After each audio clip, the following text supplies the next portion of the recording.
So in this case, dahil sa hindi magandang mga nabalitaan namin, that we have yet to prove na nangyari in the 2025 budget, we will make sure and we will suggest that the Bicameral Conference Committee be open to the public for scrutiny at talagang full transparency.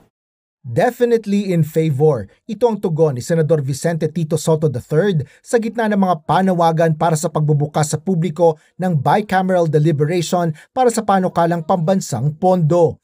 Aasahan ko na sometime within the 20th Congress ay gawin na namin iyon para din mas makalahok yung ating publiko at yung mga advocates sa ating publiko dun sa efforts namin sa loob ng Senado gawing mas transparent yung budget making process. Hindi ko alam saan nanggagaling yun.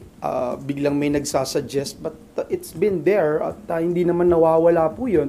Laging invited ang members of the media at any Tom, Dick or Harry can actually attend our hearings and BICAM conferences. And again, hindi lang po sa budget, kundi sa bawat panukalang batas na aming tinatalakay dito sa Senado.